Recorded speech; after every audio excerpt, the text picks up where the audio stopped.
Alors cette série de recherches et de réflexions sur l'anthropologie de l'anarchie m'a conduit donc à publier un certain nombre d'articles.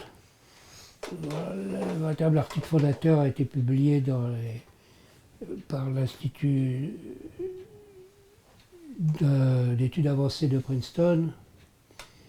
Et puis ensuite, j'ai publié un certain nombre d'articles. Et puis j'ai fait une série de conférences dans l'Université populaire de Pays d'Aix.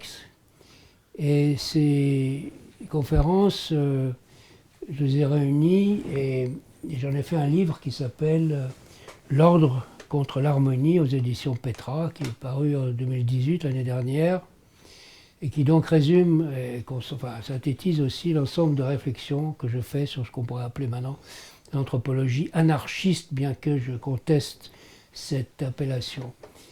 J'ai également écrit un livre, écrit d'une partie, contribué par 2 articles à un livre qui s'appelle Anarchic Solidarity, qui a été publié par Yale et édité, au sens anglais, par 2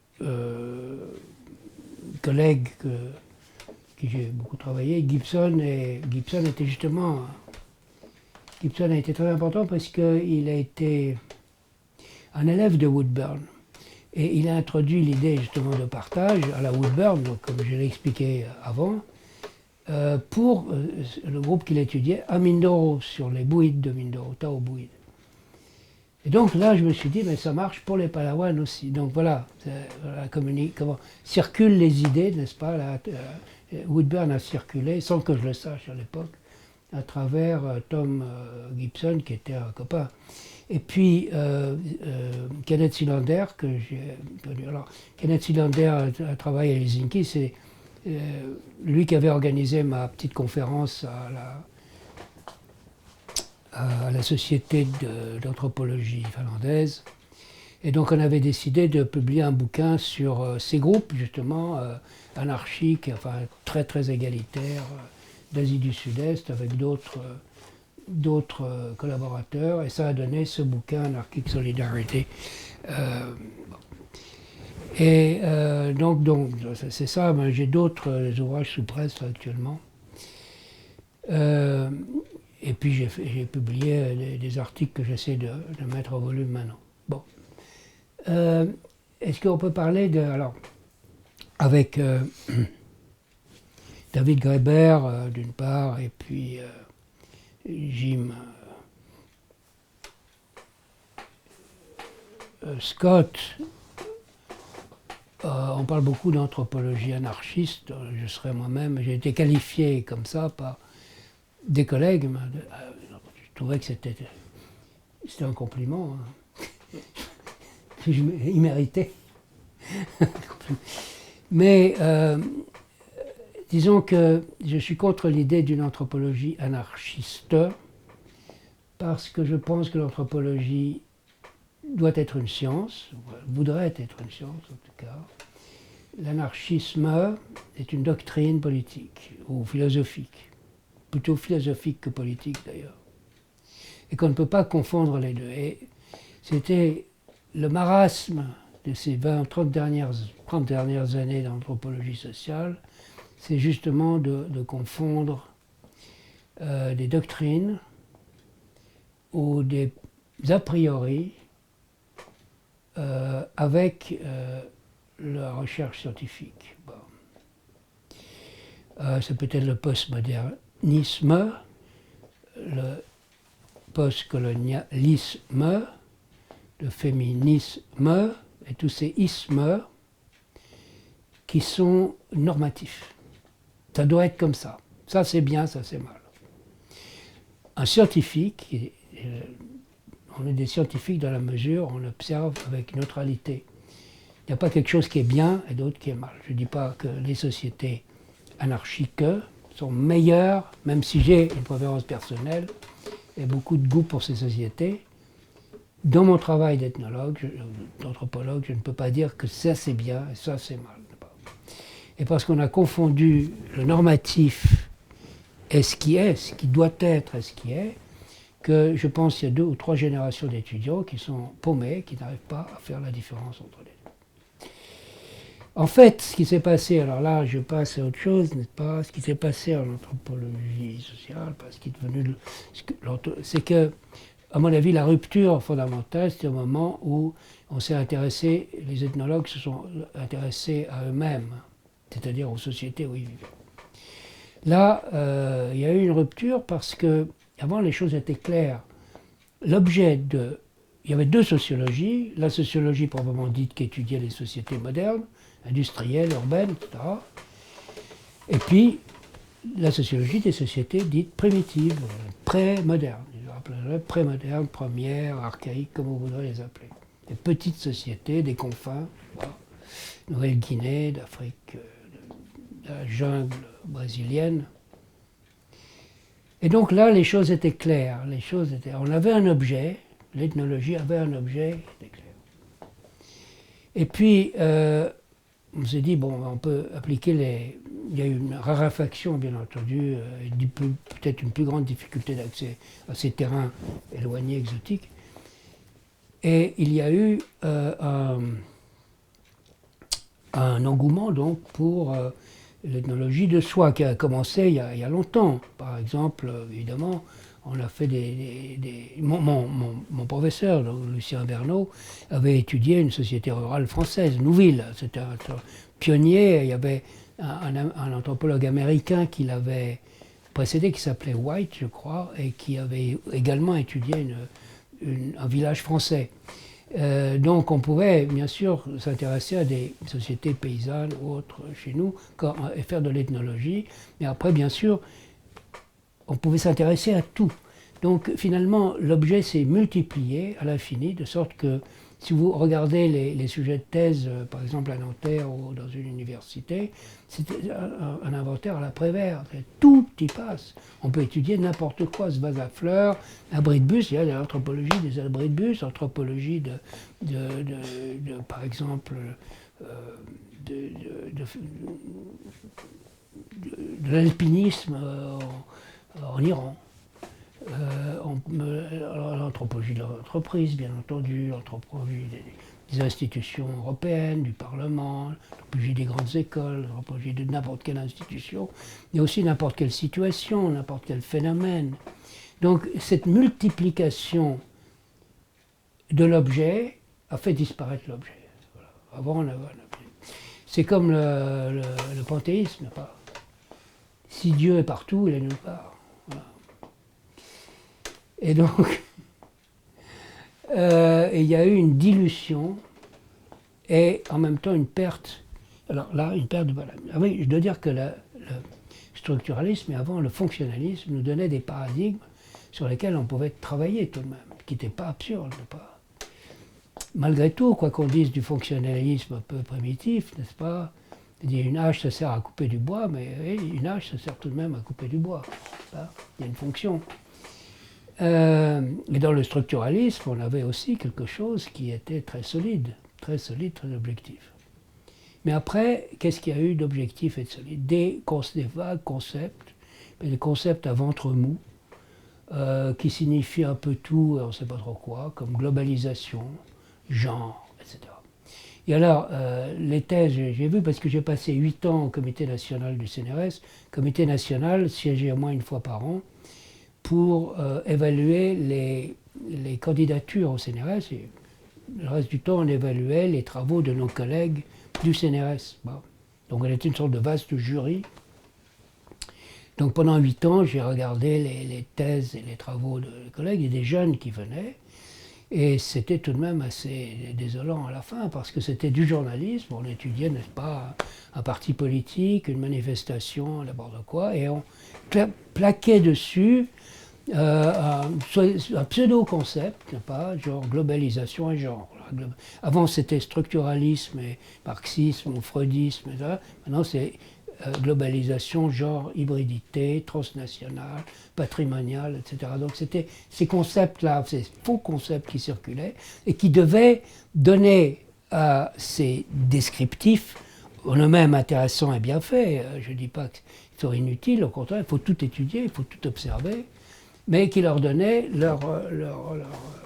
qui les estampillait en quelque sorte comme de l'anthropologie. Mais il n'y avait pas dans ces plaquages de talismans verbaux, hein, des talismans verbaux, on est dans la magie. Donc voilà, l'anthropologie c'est délité. Bon, elle s'est délitée. Et je pourrais citer le nom des gens qui sont couverts d'éloges comme grands anthropologues, qui sont pas vraiment plus que des journalistes, et qui simplement brandissent comme des drapeaux le féminisme, le genre, le postcolonialisme, etc., qui sont encore des slogans normatifs. Bon.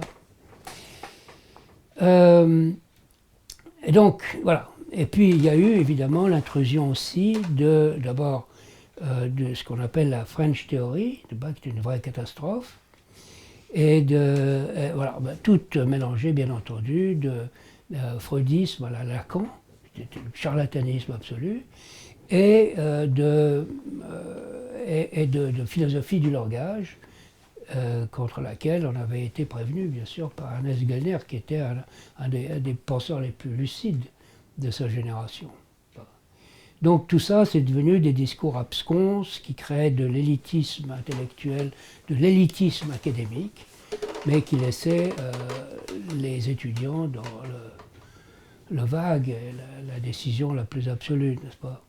Donc je suis très sévère avec ce qui s'est passé en anthropologie. Je pense que voilà, nos paradigmes ont foutu le camp, notre objet s'est délité, c'est tellement multiplié, on ne sait plus ce qu'on étudie finalement. Et on a donné une place considérable finalement à des préoccupations d'ordre moral, d'ordre normatif. Ce qui s'est passé en même temps, alors, mais ce qui a commencé à monter très, très doucement, ce qui maintenant s'impose à une nouvelle génération, qui est passionnant, c'est la pertinence de toutes ces sciences qui viennent à l'appui de l'anthropologie, c'est la compréhension de l'être humain dans son comportement social et collectif en particulier, c'est la paléoanthropologie, sur laquelle on a des renseignements nouveaux pratiquement chaque semaine, n'est-ce pas, qui fait des pas de géant. Ben, moi j'étais parti en expédition pendant quelques mois, je suis rentré, avant on disait l'Homo sapiens a 200 000 ans, je suis rentré 300 000, bam, 100 000 ans de plus d'un coup.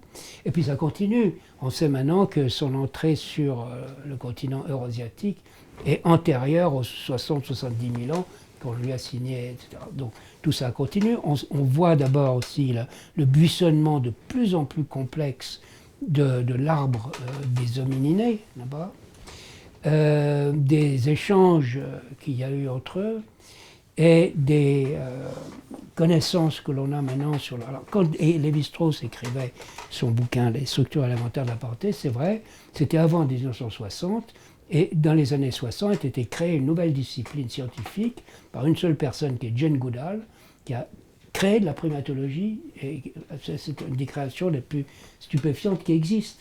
Donc, depuis ces années-là, beaucoup d'autres chercheurs les ont rejoint Jane et d'autres. Et on sait maintenant beaucoup de choses sur, pas simplement les chimpanzés, les gorilles ou les orang-outans, sur beaucoup d'autres animaux, beaucoup d'autres singes. Et tout cela nous fait comprendre que nous sommes étroitement liés à cette évolution générale des choses, des organismes qui nous ressemblent plus ou moins. Parce que la nature invente, l'évolution invente, mais elle n'invente pas n'importe comment, et finalement elle invente parfois dans des limites qui ne sont pas aussi larges qu'on le pense. ou parfois plus large qu'on le pense. Donc voilà. Et puis alors il y a les neurosciences. Donc maintenant on peut lier des comportements à des fonctionnements qu'on voit, qu'on comprend de mieux en mieux de notre cerveau, de notre système nerveux central. Et donc toutes ces avancées scientifiques nous permettent maintenant de commencer à essayer de faire des synthèses et des hypothèses. C'est très excitant. Il est clair que toutes les hypothèses que moi-même j'ai faites, que d'autres font maintenant dans ce domaine, c'est-à-dire de l'anthropologie évolutionnaire, seront dépassées très vite et que d'autres hypothèses viendront les remplacer. Mais bon, ça ne nous empêche pas, c'est tout de même quelque chose de très excitant de réfléchir sur tout ça. Donc je vois vraiment le futur de l'anthropologie là-dedans, dans cette, non pas tellement l'exploration de notre monde présent, mais dans l'interprétation du monde présent par les mondes passés qui nous ont formés. Et enfin, je pense que c'est pour ça. Alors je disais tout ça pour dire, je ne veux pas parler d'anthropologie anarchiste, parce que je peux être un anarchiste d'un côté, en tant que citoyen ou personne qui pense que l'anarchisme c'est une philosophie intéressante et une morale intéressante, mais en tant qu'anthropologue, je reste un anthropologue, c'est-à-dire que je ne dis pas ce qui doit être, je me contente de voir ce qui est et j'essaie de prévoir ce qui peut être peut-être. Donc c'est cela. Alors est-ce que cette anthropologie anarchiste, donc elle commence à percer, même si, encore une fois, l'anthropologie est liée à des idées qu'ont eues aussi les anarchistes et qui nous permettent de mieux comprendre. Donc, je parle évidemment de Kropotkin et de beaucoup d'autres, Élisée Reclus en France, qui étaient tout de même des grands visionnaires, qui avaient beaucoup mieux évidemment compris le darwinisme que des gens qui ont appliqué le darwinisme comme Spencer au social, qui ont bien vu par exemple que la coopération était beaucoup plus importante que la compétition dans l'évolution des espèces. Donc avec Jim Scott qui a du succès, et puis Graeber aussi, donc ça commence à... Je fais partie de cette génération de gens qui suis venu un peu plus tard que Graeber et Scott, disons une vision un peu anarchiste, libertaire des choses. Mais je suis très convaincu que c'est dans cette direction que peut s'orienter. Parce que en fait, on peut beaucoup mieux comprendre des phénomènes qui nous paraissent totalement incompréhensibles. Ce qui est incompréhensible, par exemple, c'est que en France, on dit on est dans une république dont la définition c'est liberté, égalité, fraternité. Égalité, fraternité, et liberté. Or, évidemment, la société française est une société très hiérarchisée. La liberté contrainte ou limitée, moins qu'ailleurs peut-être, mais liberté tout de même. C'est surtout pas égalitaire, on n'a pas d'égalité, puisque l'égalité de droit, ça ne veut rien dire, c'est l'égalité de fait qui est intéressante. Et enfin, fraternité, la fraternité, elle existe, mais il faut voir dans quel secteur, dans quelle mesure elle existe, la fraternité. Donc on vit dans une société qui contredit absolument ces principes fondamentaux, qui sont vénérés du bas en haut de l'État et de la société. Comment se fait-il qu'on puisse dire c'est formidable l'égalité alors qu'on vit dans une société qui est non seulement inégalitaire, mais qu'on contribue chacun à rendre inégalitaire par la compétition que nous avons, y compris d'ailleurs, compétition entre les intellectuels qui sont élitistes et qui veulent se monter toujours le collet. Voilà. Donc c'est des absurdités, enfin c'est des contradictions qui sont... on peut, je pense, comprendre cela dans la mesure où justement nous sommes dans des sociétés hiérarchiques où les sujets de cette hiérarchie ne veulent pas être hiérarchisés. Voilà. Donc c'est une société qui est en contradiction avec elle-même, en lutte avec elle-même. Voilà. Donc on peut beaucoup mieux expliquer ce que c'est que la démocratie. De même, on peut beaucoup mieux expliquer ce que c'est que ces mouvements permanents qui existent, qui ressurgissent ici et là. Bon, en France, c'était la ZAD, c'était les Gilets jaunes, c'était plein de mouvements de zones à défendre, etc. Donc, de sortes de communautés qui se créaient sur une base totalement égalitaire. Pourquoi? Parce que cet idéal de l'égalitarisme, dans lequel nous avons vécu, qui était une réalité vécue pendant, encore une fois, plus des 9/10 de notre existence sur Terre, nous a imprégnés. Nous sommes des êtres anarchiques, par définition. Et on s'est retrouvés coincés dans ce que Jonathan Spencer appelle la cage sociale. La cage sociale. On s'est retrouvés prisonniers de la cage sociale, la cage de l'État. Seulement il y a quelques années, vous voyez, même Jim Scott dit finalement la majorité de la population humaine a commencé avec dans les États qu'à partir du XVIe siècle. Du XVIe siècle, c'est hyper récent. Hyper récent.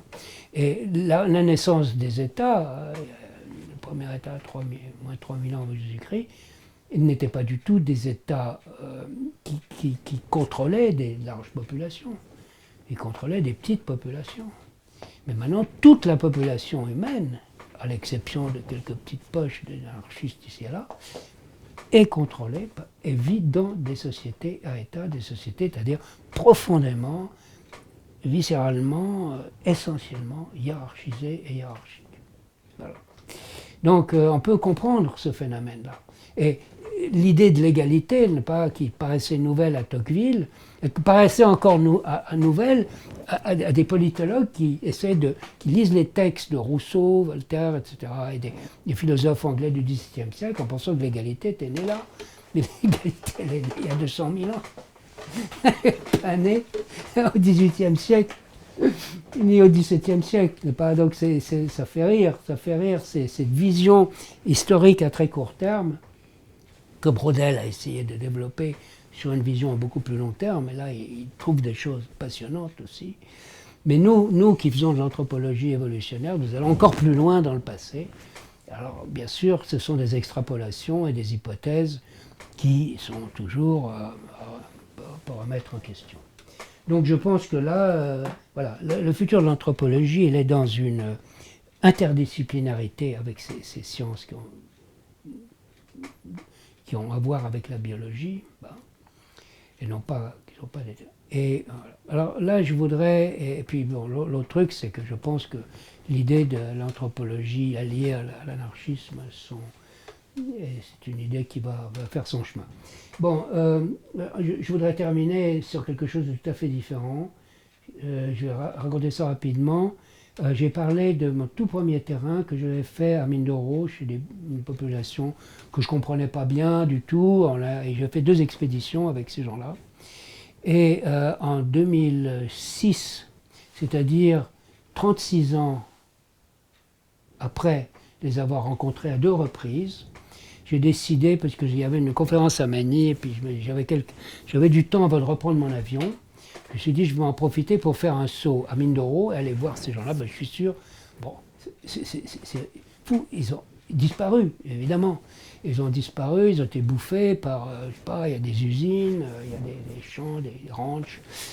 Puis de toute façon, s'il y en a, ils m'ont oublié. Bon, j'y vais. Et je retrouve ce petit village qui a été mon camp de base quand j'étais là-bas en 1969-70. Vous vous rendez compte? 2006. Jamais j'avais communiqué avec eux, jamais n'avaient communiqué avec moi pendant ces 36 ans.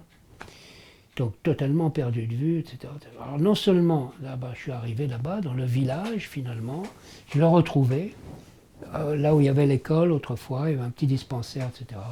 Et je rencontre un type, là j'arrive en tricycle, parce que là il y avait une petite route, bon, je rencontre ce gars et je lui dis, écoutez, voilà, je viens vous visiter cet endroit, parce que vous savez, j'étais ici il y a très très très longtemps, et j'avais connu un monsieur qu'on appelait le capitaine, ah oui, oui, mais c'était Thomas Pacifico, c'était mon grand-père, me répond-il. C'était mon grand-père. Oh. Mais ce qu'il faudrait, me dit-il, c'est que vous rencontriez ma mère. Bon. Alors, on marche, il me conduit à une maison. Et là, je vois une dame sur la véranda, sur le balcon de la maison, qui me regarde venir. Qui me regarde venir. Et je m'approche, Donc, je n'avais pas été prévenu de mon arrivée, personne n'était prévenu de mon arrivée. Et elle me dit, ah, mais vous êtes McDonald. Et elle me dit, mais, ah oui, votre femme, votre épouse s'appelait Nicole. Alors là, je suis tombé par terre, là. Je ne peux pas croire. Hein. Je ne peux pas croire. Au bout de 36 ans, et alors cette dame devait être une petite fille à l'époque, peut-être 10 ans, 14, 12 ans, 14 ans, quand je suis arrivé là-bas. Et après, elle m'a dit, bon, mais on va rencontrer les gens que vous avez connus à l'époque. J'ai rencontré certains de mes compagnons de l'époque, qui se sont souvenus d'absolument tous les détails de nos expéditions, de qui était avec nous, de qui était mort, de ce qu'on avait fait à tel endroit, tel endroit. Et ils m'ont tous dit, voilà, on est des Pureraya, c'était le nom de CD, on n'a pas changé. Et je dis, mais vous chantez le maraya? Oui, on chante le maraya. Vous récoltez le miel? Oui, on récolte le miel. Portez les ceintures en rotan? Ouais, il y en a qui portent encore, etc. Vous récoltez le nami, la dioscorée? Là. Oui, on y va. Alors, non seulement ils se rappelaient de moi, ils avaient incorporé mon histoire, pourtant brève, pas très frappante, pas très dramatique avec eux, on l'a fait, à leur histoire. Et ils avaient maintenu, alors que c'est la société de chasseurs-cueilleurs peut-être la plus fragile, la plus éphémère qu'on puisse imaginer, cette résistance au temps, cette résistance et cette construction de la mémoire collective ont été vraiment un objet pour moi de stupéfaction complète et d'admiration. Voilà les gens qui existent dans leur narration, dans leur identité, alors qu'ils n'ont aucun moyen. Ce sont encore des chasseurs-cueilleurs, ils sont là à se balancer dans leur hamac, en train de rien faire comme des bons chasseurs-cueilleurs qui sont, pas passer le temps entre eux, et qui n'ont pas d'argent, voilà, et qui durent, alors que je ne leur donnais pas plus de quelques années pour survivre. Et ils m'ont incorporé, moi et donc mon épouse à l'époque, dans leur histoire. Alors là, j'étais bouleversé, vraiment. Voilà.